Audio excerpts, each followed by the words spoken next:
അംഗൻവാടിയിൽ pre school കുട്ടികൾക്ക് നിറങ്ങൾ എങ്ങനെ പരിചയപ്പെടുത്താം എന്ന പ്രവർത്തനമാണ് ഇന്ന്. ഇത് കേവലം നിറങ്ങളെ പരിചയപ്പെടുത്തൽ മാത്രമല്ല, ആദ്യമായി നമ്മൾ കുട്ടികൾക്ക് വ്യത്യസ്ത നിറത്തിലുള്ള പാത്രങ്ങൾ നൽകുന്നു. ഇവിടെ ഈ പാത്രങ്ങൾ കുട്ടികൾക്ക് നൽകുമ്പോൾ ഓരോരുത്തരുടെയും പേര് വിളിച്ച് നൽകണം. ഉദാഹരണത്തിന്, കാർത്തികയ്ക്ക് പച്ച, ധ്രുവലിന് മഞ്ഞ, ഹൈസയ്ക്ക് ചുവപ്പ് എന്ന് പറഞ്ഞാണ് നൽകുക.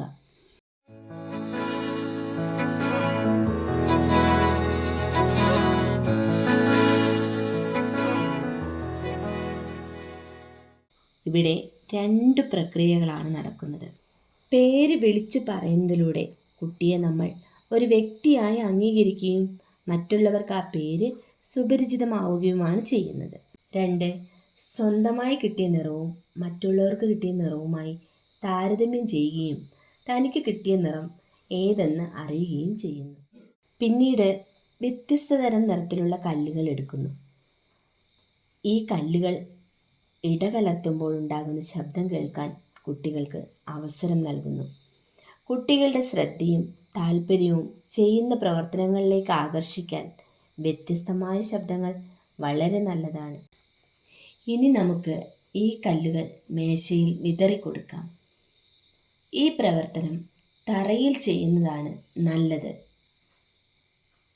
കുഞ്ഞുങ്ങളെ തറയിൽ വട്ടത്തിലിരുത്തി നിലത്ത് ഈ കല്ലുകൾ വൃത്തിയായി വിതറിക്കൊടുത്ത് ചെയ്യുന്നതാണ് ഏറ്റവും നല്ലത്. പിന്നീട് ചെയ്യുന്ന പ്രവർത്തനത്തെക്കുറിച്ച് കുഞ്ഞുങ്ങൾക്ക് കൃത്യമായ നിർദ്ദേശം നൽകുകയാണ് ചെയ്യേണ്ടത്. നിർദ്ദേശങ്ങൾ വളരെ വ്യക്തവും സംശയമില്ലാത്തതുമായിരിക്കാൻ പ്രത്യേകം ശ്രദ്ധിക്കണം. ടീച്ചർ വിസിലടിക്കുമ്പോൾ കല്ലുകൾ പെറുക്കി തുടങ്ങണം. ഏത് നിറത്തിലുള്ള കല്ലാണ് പെറുക്കേണ്ടതെന്ന് ടീച്ചർ ആദ്യം ഒരു കല്ല് എടുത്ത് അതിൻ്റെ നിറം ഏതെന്ന്, മഞ്ഞയാണെങ്കിൽ ഈ മഞ്ഞ നിറത്തിലുള്ള കല്ല് മാത്രമേ പെറുക്കാവൂ. ടീച്ചർ വിസിലടിക്കാൻ തുടങ്ങുമ്പോൾ മഞ്ഞ നിറത്തിൽ മേശയിലുള്ള മുഴുവൻ മഞ്ഞ നിറത്തിലുള്ള കല്ലുകളും പെറുക്കിയെടുത്ത് അവരവരുടെ പാത്രത്തിലിടണം എന്ന് കൃത്യമായി കുഞ്ഞുങ്ങൾക്ക് പറഞ്ഞു കൊടുക്കുക. കുട്ടികൾക്ക് കല്ല് പെറുക്കിയതിന് ശേഷം ഏതെങ്കിലും നിറത്തിലുള്ള കല്ലുകൾ മാറിപ്പെറുക്കിയിട്ടുണ്ടെങ്കിൽ ആ മാറിപ്പെറുക്കിയ കല്ല് ഏത് നിറത്തിലുള്ളതാണെന്നും നമ്മൾ ഏത് നിറത്തിലുള്ള കല്ലാണ് പെറുക്കേണ്ടതെന്നും കുഞ്ഞിന് വ്യക്തമായി പറഞ്ഞു കൊടുക്കുക. ഓരോ നിറത്തിലുള്ള കല്ലുകളും ഓരോ തവണ നിർദ്ദേശങ്ങൾ കൊടുത്ത് പെറുക്കിയെടുക്കുക. ഓരോ പ്രവർത്തനം കഴിയുമ്പോഴും കുട്ടികളെ പ്രത്യേകം അഭിനന്ദിക്കാൻ മറക്കരുത്.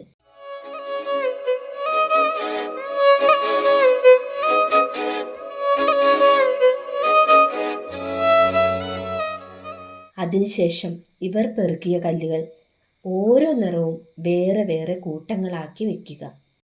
ഇതിനിടയിൽ പറയാൻ വിട്ടുപോയൊരു കാര്യമുണ്ട്. മുൻപ് ഞാൻ കല്ലുകൾ വാരിയപ്പോൾ ഉണ്ടാക്കിയ ശബ്ദം ഈ കല്ലുകൾ പെറുക്കിയെടുത്ത് കൂട്ടി വയ്ക്കുന്ന സമയത്ത് കുഞ്ഞുങ്ങൾ പലരും അത് ആവർത്തിക്കുന്നത് കാണാം. കുട്ടികൾ അത്രത്തോളം നമ്മൾ നിരീക്ഷിക്കുകയും പുതിയതിനെ ഇഷ്ടപ്പെടുകയും ചെയ്യുന്നു എന്ന് നമുക്ക് പ്രത്യേകം മനസ്സിലാക്കാം. പെറുക്കി വെച്ച കല്ലുകൾ കൂട്ടങ്ങളായി നമ്മൾ വേർതിരിച്ച് വെച്ചിട്ട് ഈ കൂട്ടങ്ങളെ നമുക്കൊന്ന് എണ്ണി തിട്ടപ്പെടുത്താം. 1, 2, 3, 4, 5 കൂട്ടങ്ങളാക്കിയ കല്ലുകളുടെ നിറവും ആവർത്തിച്ച് പറയുക. എത്ര കൂട്ടം കല്ലുണ്ടെന്ന് വീണ്ടും എണ്ണി നോക്കുന്നത് പോലെ തന്നെ വീണ്ടും ഈ നിറങ്ങളും ആവർത്തിച്ച് കുഞ്ഞുങ്ങളോട് പറയണം. ഇനി ഈ പ്രവർത്തനത്തിലൂടെ കുട്ടികൾ നേടുന്ന ശേഷികൾ കൂടി പറയട്ടെ.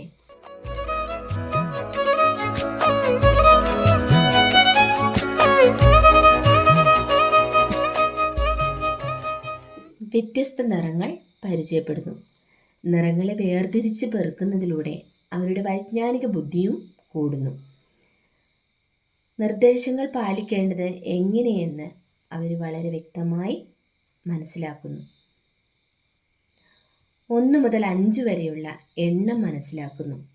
അവൻ അല്ലെങ്കിൽ അവൾ എന്ന വ്യക്തി അംഗീകരിക്കപ്പെടുന്നതിൻ്റെ സംതൃപ്തി കുഞ്ഞിന് ലഭിക്കുന്നു. വ്യത്യസ്ത ഇനം ശബ്ദങ്ങൾ കുഞ്ഞുങ്ങളുടെ ബുദ്ധി വളർച്ചയെ ത്വരിതപ്പെടുത്തുന്നതാണ്, അതോടൊപ്പം ആസ്വാദനശേഷിയെ വളർത്തുന്നതുമാണ്. ഇതിനെല്ലാം ഉപരി കുഞ്ഞിൻ്റെ ഭാഷാ വികസനം നിറങ്ങളുടെ പേരുകൾ ആവർത്തിച്ച് പറയുന്നതിലൂടെ നടക്കുന്നു. അതുപോലെ തന്നെ ഒരു കുഞ്ഞിൻ്റെ സൂക്ഷ്മപേശി വികാസം ബുദ്ധി വളർച്ചയ്ക്ക് അനിവാര്യമായ കാര്യമാണ്. കല്ലുകൾ പെറുക്കുന്നതിലൂടെ സൂക്ഷ്മപേശി വികാസവും നടക്കുന്നു. ഒരു ദിവസം അംഗൻവാടിയിൽ നിന്നും കുഞ്ഞിന് ലഭിക്കേണ്ട വിവിധ ശേഷികളിൽ പ്രധാനമായവയെല്ലാം ഈ ഒരൊറ്റ പ്രവർത്തനത്തിലൂടെ കുഞ്ഞിന് ലഭിക്കുന്നു. നമുക്ക് വളരെ ചെറുതെന്നും നിസ്സാരമെന്നും തോന്നുന്ന ഈ കൊച്ചു കൊച്ചു പ്രവർത്തനങ്ങൾ കുഞ്ഞിൻ്റെ ബുദ്ധി വികാസത്തിന് നമ്മൾ കൊടുക്കുന്ന വലിയ അടിത്തറയാണ്.